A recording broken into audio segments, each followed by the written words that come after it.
Every society, every culture has rules about decent behavior. Within certain settings, certain social rules apply. Every culture has this sort of understood etiquette. Now, in our culture, we have rules that govern all kinds of things, right? There are rules about how you conduct yourself at a library. There's guidelines for how to behave in a nice restaurant. There's certain etiquette that you're supposed to follow if you play golf. There's even etiquette now for emailing and texting. Okay, there's an expected etiquette that's built into pretty much everything. Now, when I grew up, I played a lot of sports. I played baseball and basketball mostly, but I also played a little bit of football and some soccer. And in sports culture, there's something kind of universal, a way that athletes communicate congratulations and affection. Now, in the wrong setting, it could be taken the wrong way. But in the heat of the moment, okay, on the field or on the court, it is absolutely the right thing to do. Can anybody guess what I'm talking about? You said butt in church? That's right, a butt slap. Okay? There it is. It's classic, baby. Now, there is a right time and a right place for it. But I mean, you think about it, like outside of sports, butt slapping can get you in trouble. Like you probably don't want to do a lot of that around the office. You know, or even in church, it can be a little iffy. Like if you're visiting today and you really like my sermon, you know what I'm saying? Like after church, you're like, good game, no. It's a little weird. But in the right context, sometimes it just makes sense. But I would say even then, okay, let's think about this. There's a lot of unspoken rules that govern its proper execution. And if you don't follow these rules, if you don't obey the social etiquette, what it's intended to communicate and congratulate, it just gets weird, it gets awkward. So let me describe for you what I mean. I'm going to give you the 3 keys to executing a proper congratulatory slap. Number 1, make solid contact, then get out. If you linger, it gets creepy. Okay. Number 2, keep your hand flat and open, never cupped. That probably doesn't need a lot of explanation. And number 3, pick a side.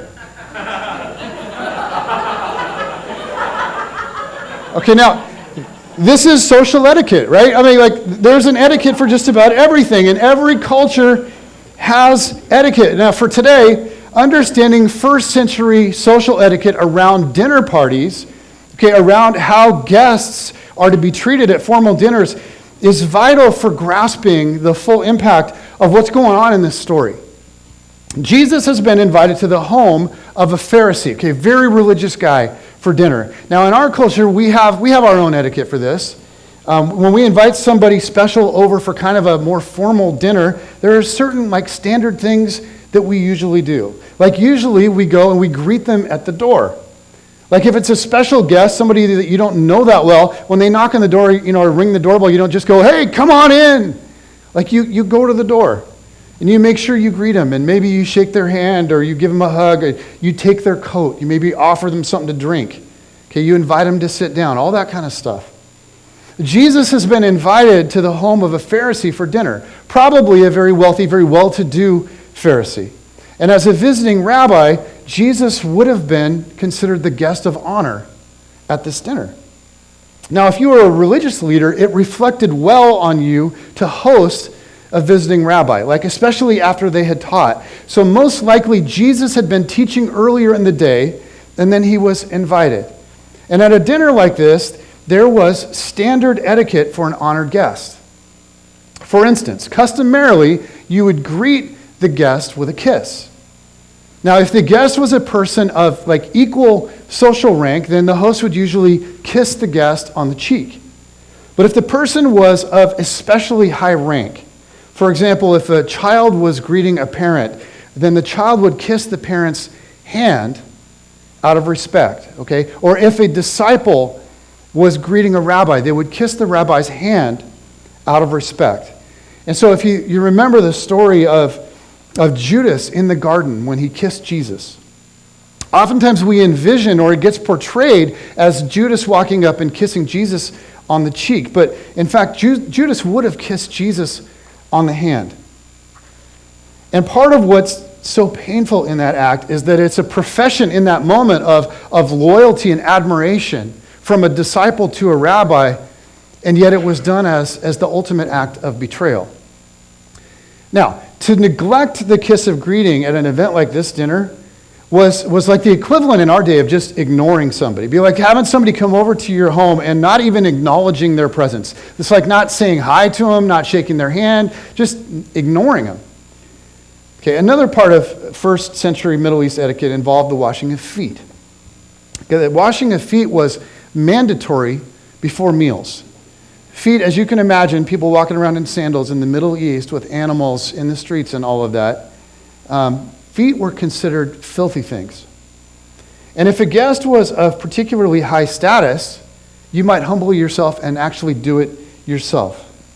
If not, then you'd maybe have a servant do it.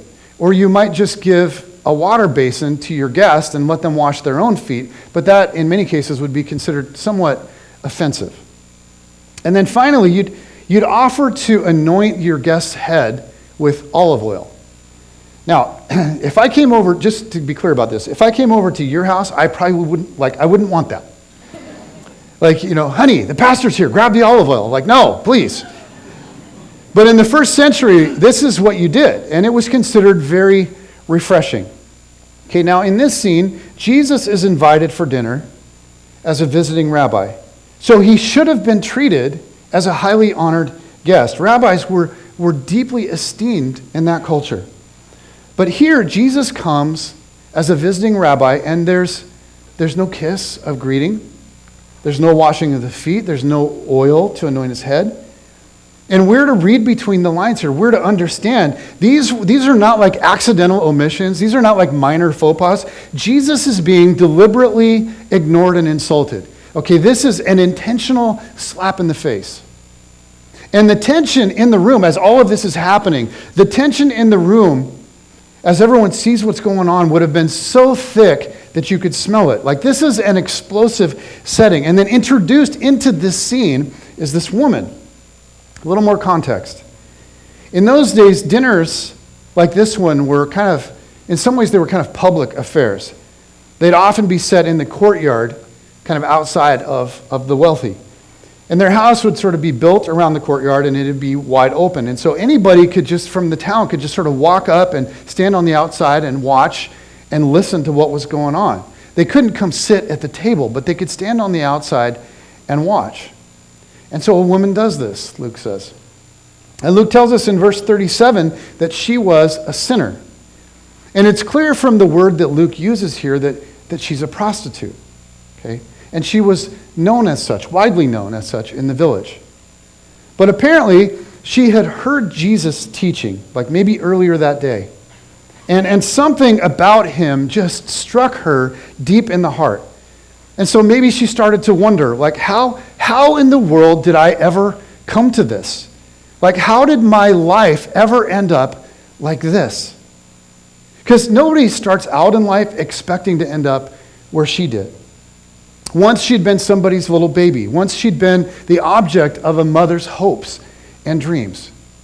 And we don't know what happened. Maybe her husband rejected her at some point, and this was the only way that she could survive financially. Or maybe along the way her heart had just hardened and she liked the money and so she did it. We don't know what happened. But however it happened, she hears Jesus teach.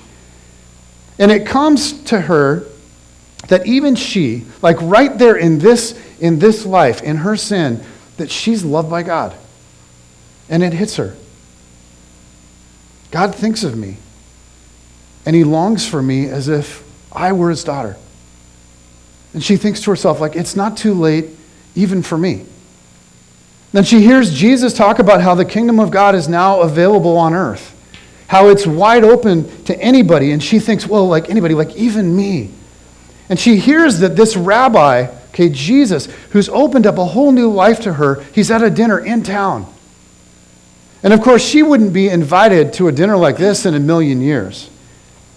And so you can imagine what it takes for her even to walk into the courtyard with her reputation. She has to gather up every ounce of courage that she has. But she sees Jesus. She sees Jesus in this party, and she's just like undone by love. And then she watches and she sees how Jesus is treated by Simon, how he's ignored and how he's insulted. And she just can't stand it. She's sitting outside the party. She can't stand it. All of her love and her devotion and her anger, they just well up to the surface. And she thinks, like, what can I do? She can't be the one to give him a kiss of greeting. She can't wash his feet or anoint his head. And then it comes. And maybe it comes as an impulse. But she thinks, I could kiss his feet. And now, like, to wash somebody's feet was just with your hands was an act of deep humility. To kiss them was considered just like a vile act. And so you imagine the drama. I mean, you just like picture the scene. Jesus is reclining at the table with all the holiest of the holy men. And this woman comes in and stands at his feet, and everybody's watching, and everybody knows who she is. Everybody knows what she is. And she kneels down at his feet, and then she just looks up at him. And instead of judgment or ridicule or embarrassment, she just sees love. He just looks at her, and he loves her. And she's not seen that look in a man's eyes for a long time. Maybe never. She looks at Jesus and he loves her. He's just full of love for her. And he loves her not as an object, but as a daughter, as a friend. And he loves her not in the shadows, but in the light. He loves her not in hiding, but in the open, in front of everybody. And she's so undone by this, in just this moment that the tears come. Like it's just a few at first, and then before she can gather herself, they're just pouring down her face. And she's sitting there going, oh man. And she wonders like, now she's spilling on his feet, and she's like, this isn't what I was thinking. Like, how am I going to dry his feet? And there's no use asking for a towel. I mean, Simon wouldn't give her one in a million years. And so another impulse. She lets down her hair. Now again, in their culture, this is a shocking breach of etiquette. In those days, women always wore their hair up in public. It wasn't allowed to hang down in mixed company. It was considered too provocative for men to handle. In fact, if a married woman let it down in front of a man, any man other than her husband, it was literally, legally, grounds for divorce. And so everybody at the table knew her profession. And you have to imagine all the whispering that's going on around the table. Now, she had let her hair down before, okay, many, many times with many, many men. But now she's going to do it one final time, and this time she's getting it right. And she uses her hair to wipe the tears from Jesus' feet. Then Luke says that she had an alabaster jar of ointment. Okay, which means a perfume flask that was usually worn around the neck. And because of her profession, you can imagine this flask was very important. And she'd use it a drop at a time, many, many times. But now she empties it. She just empties the whole thing because she won't need it anymore. She's pouring out her old life. And she thinks to herself, like, I can't anoint his head, like I'm a sinful woman. Like that would be unfitting. So she pours her flask, her whole life, out on his feet, and she kisses them over and over and over and over. And she's so broken and just undone by Jesus that it's like she's forgotten where she is. She just pours herself out in adoration and gratitude. And I'm wondering, like, have you ever had a moment with Jesus like that? Like, what would it take? Like, what would have to happen for you to love Jesus like that? What would have to happen for you to be undone like that? Well, Simon's watching all of this, and he's not moved by it at all. In fact, he's disgusted. Now, he already had a very low view of Jesus. He was skeptical to start, and that's clear in the way that he's treated Jesus. But after watching this whole thing, he just thinks to himself, if there was any doubt before, okay, this whole event seals the deal. If Jesus was a prophet, if he was any kind of prophet, he'd know what kind of woman this is, and he wouldn't let a woman like this touch him with a 10-foot pole. But Jesus knows all about this woman. He knows about her hurt. He knows about her brokenness. He knows about the depth of her sin. He knows how hopeless she's been. And he knows that her heart is absolutely pure in this moment. And of course, Jesus knows all about Simon too. He knows that Simon is incredibly self-righteous and arrogant. He knows that Simon has been judging him since the moment he walked in. He knows that Simon doesn't feel any need for God's grace. So he says, hey, Simon, I have something to say to you. And he tells Simon a parable. And he starts by saying, 2 people owed money to a certain moneylender. Now, in those days, people just didn't go into debt very often. Okay, they were not like our culture. People that did that were really looked down on. And moneylenders, people that would lend money and then charge interest, they were viewed in that culture as like villains, like scum. And so it's kind of like Jesus is saying, hey, Simon, I want to tell you a story about 2 guys that are in over their heads to a loan shark named Guido. Okay, let's get your mind around. That's that kind of story. And Jesus says one guy owed a small amount and the other guy a huge amount. So one debt looked like it was kind of manageable, but the other guy knew that he was desperate. But they both owed. So Guido sends out his boys and he brings these 2 guys in and they're freaking out, right? Like, are they going to lose fingers? You know, have they reached the end? Is this it? Are they going to be wearing cement shoes? But Guido says, I'm going to make you an offer you can't refuse. And he cancels the debt of both of the guys. So Jesus turns to say, that was really terrible. I was envisioning something better than that. The Marlon Brando thing. I'm going to make you an offer. I can't, it's not there. In my office, it was awesome. Man, sometimes you just, yeah. Okay, so he cancels the debt of both guys. So Jesus turns to Simon and says, question, Simon. Okay, little question here. Which guy will feel most grateful to Guido? Now Simon, he doesn't want to be having this conversation, right? He's still in shock over this woman's presence in his house. He's embarrassed that his friends are seeing all this. He's humiliated that all the people out in the courtyard, that all of this is happening in his home. But there's a part of him, too, he's got mixed emotions because part of him feels vindicated. Everyone can plainly see now that Jesus is a spiritual fraud. A real prophet would never allow a woman like this in his presence. So he feels vindication, but he's in no mood to be instructed by Jesus at this point. Jesus asks him, which one will love the moneylender the most? And so Simon responds kind of begrudgingly, and he says, well, I suppose the one that had the bigger debt. And Jesus says, bingo, you got it. Very good, Simon. And then comes one of the great conversations in all of Scripture. And I wish that I knew how to convey the drama of it. Because up till now, Jesus has been talking with Simon and with everybody around the table. And this woman's just sort of been there, at his feet. But now it says in verse 44 that Jesus now, okay, you have to envision this, he turns toward the woman. And Simon and all the people at the table are now behind him. And he keeps talking to Simon, but he's looking into the face of this woman, and her eyes are fixed on him. And she has boldly loved Jesus, and now he's going to boldly love her.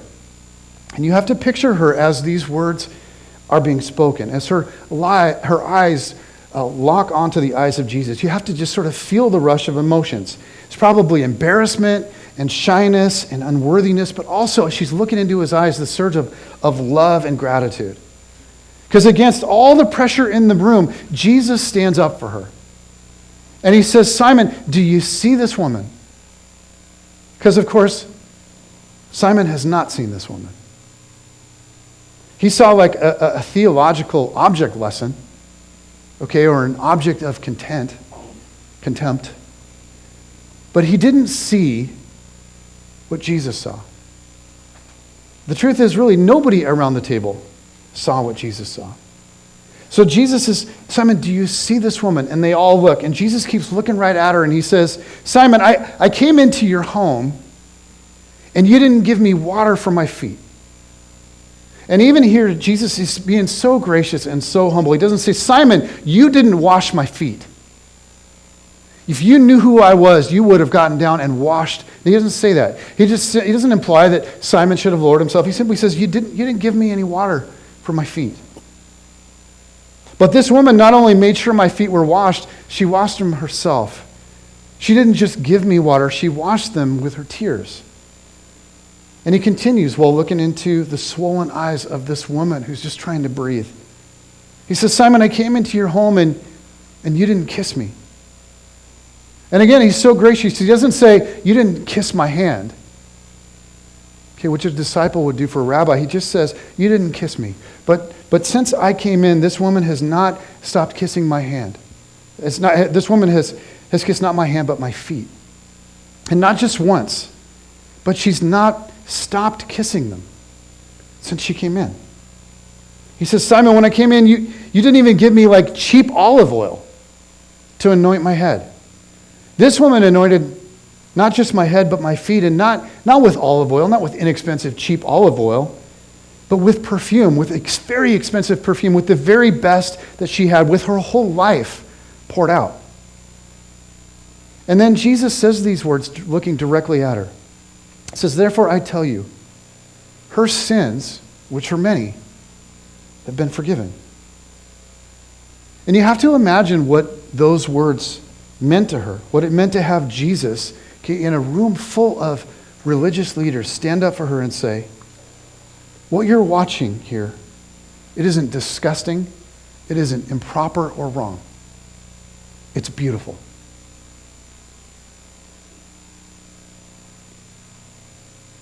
And you have to imagine how just angry he was with the feel of the room. Like, guys, can't you see? How can you not see? This is like a stunning expression of love and gratitude. He's like, this woman who wasted so many years and did the most degrading kinds of things that you people can only imagine. Her sins, which are many, are forgiven. And Jesus says that's why her tears bathe my feet. That's why she wipes them with her hair. That's why she can't stop kissing me. That's why she pours out everything that she has. Because the one who's been forgiven much loves much. Because anyone who becomes humble and fully honest before God and gets their heart healed and set free, Jesus says, is filled with love.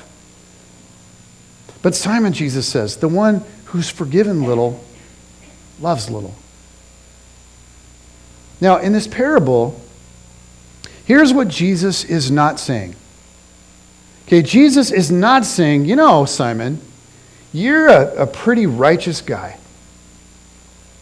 You know, Simon, you've hardly sinned at all, and so you don't need much grace. You know, God doesn't have much to forgive you for. That's not what Jesus is saying. Simon's problem is that he perceives himself to have little sin. That's what makes it so hard for him to be moved by God's grace. Simon really believes that God is getting a great deal in him. God sure is lucky to have me on his team. Simon thinks of himself as a small debt guy. He thinks, okay, sure, yeah, okay, there's some sin in my life. I mean, like, okay, everybody sins. But my sin isn't like big sin. My sin is the kind of sin that God doesn't really mind. And he looks at large debt people and he wonders, you know, why can't they be more like me? And he's filled with judgment and he's filled with superiority. The real question is, who was really the bigger debtor in that moment? Was it really the woman pouring out everything in absolute adoration and gratitude toward Jesus? Or was it the one sitting back with a hard heart? There's huge sin in the room. There's huge sin in the room. But it's not the woman's. It's the sin of lips that won't kiss. It's the sin of knees that won't kneel. It's eyes that won't weep and hands that won't serve. It's perfume that'll never leave the jar. It's the sin of a heart that won't break. A life that refuses to change. A soul that's too proud to love. The greatest of all the commands is the command to love. Jesus said, love God with all your heart, soul, mind, and strength, and love your neighbor as yourself. And so the greatest sin is the refusal to obey the greatest command. And so Jesus says, Simon, don't you see? Like, you're the biggest debtor of all. And if only Simon could see it, if only he'd just fall to the ground beside this sinful woman, if only he'd feel pain over his sin like she does over hers. Then he could realize that he and she are like brother and sister in the fellowship of forgiven debtors. That she desperately needed grace for a heart that was broken, but he desperately needed grace for a heart that was hard. Like, who's the bigger debtor? Who's the big debtor? Guys, the reality is, it's me. And it's you. Like, no matter how respectable of a life you think you're living, your debt is plenty large enough to be overwhelmed by the grace of God when you actually see it. And the truth is that every one of us sins. We don't like that word. Like, ew, don't say that word. Every one of us sins. Every one of us has missed the mark. Every one of us has fallen woefully short of the purity and the love and the selflessness that God is calling us to. Now, we've said this 1,000 times at Brookview. Some people are wild, like fantastic, sensational sinners. Other people are dull, boring sinners. But we all sin.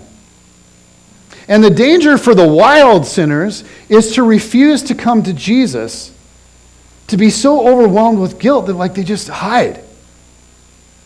But there's a huge danger for the boring sinners too. Boring sinners tend to look at the lifestyles of the wild sinners and they say, you know what, compared to them, I'm like Mother Teresa. Like, I don't do all that crazy, disgusting, kind of seems fun stuff. You know, God's pretty lucky to have me. Too bad there aren't a whole lot more people like me. But no matter who we are, we've accrued a debt, and this is what Jesus is saying. We have all accrued a debt that's unmanageable, and Jesus has come and said, you know what, no matter who you are, no matter what the sin is, I will pay the debt for you. Now, in the ancient world, if you owed a debt and you couldn't pay, you didn't get to go and declare bankruptcy. That's kind of a modern invention. You know what would happen to you? You'd become a what? A slave. And the only way out of slavery was if somebody with resources came along. Somebody with capital that you lacked came along on your behalf and generously offered to pay your debt for you. And then you'd be legally freed from slavery. Now, the technical term for that was, does anybody know? Redemption. To be bought out of slavery was to be redeemed, to have someone pay your ransom. And this is what Jesus has done. This is the transaction of the cross. He willingly laid down his life for ours. He paid the debt. He has covered the ransom. He's redeemed us. And here's why this matters so much. If you miss grace, you miss God. If you miss grace, you miss God's invitation into something beautiful. And I think of Simon hosting Jesus at his house.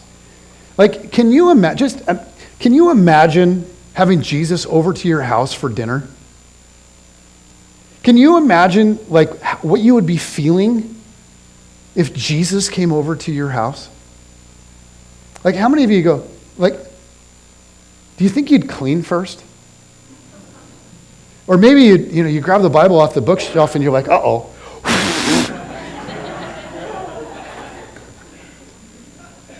I mean, you imagine all the emotions involved in having Jesus over at your house. Simon actually had Jesus at his house for dinner. This is crazy. And yet he missed the moment. There was no awe, there was no humility, there was no love. In fact, he deliberately disrespected Jesus in front of all of his friends. God had handed him this moment that was so special, and he missed it. He was numb to all that God was doing, all that was happening around him. He had no awareness of his own shortcomings, no awareness of how hard his heart was.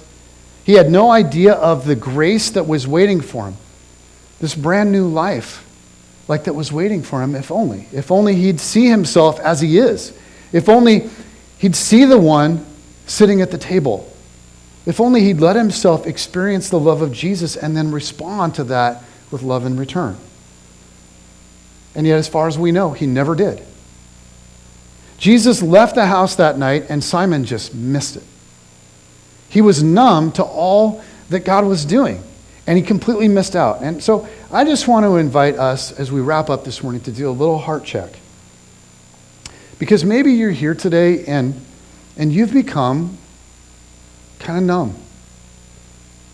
Your heart is becoming harder and harder to the things of God. Maybe there was a time when you felt awe, when you were overwhelmed by God's love and His grace, when you were deeply inspired to pour out your life in whatever form that took. But if you look at your heart these days, it's become hard. And the truth is, you haven't sensed God's activity for quite some time. And there's a growing numbness to all that He's doing around you. Now, like maybe it's subtle. Like you aren't robbing banks. You're not stealing candy from little kids. You aren't beating people up. You're not cheating on your spouse. It's just that where there once was a deep love for God, where there once was this awareness of the beauty of people created in God's image, there's now just this ever-increasing numbness, like a hardness of heart. Or maybe it's not so much that your heart is hard. Maybe your heart is broken. You look at your life and all that's gone on and all that you've done, and you think, oh God, like I'm so ashamed. And there's just this deep brokenness. Guys, either way, Jesus has paid your debt. Katie, I love you. We're going to have you come every week. This is the beauty of the cross, the depth of the love of Jesus. Because no matter your struggle, a hard heart, a broken heart, a numb heart, whatever it is, the remedy is the same. It's Jesus. It's life with Jesus. And it's available to all. It's available to this woman with this unbelievably horrible past. It was available to a self-righteous Pharisee, if only he would have taken advantage of it. And it's available to you and me. But don't be confused. Like none of us are small debt people.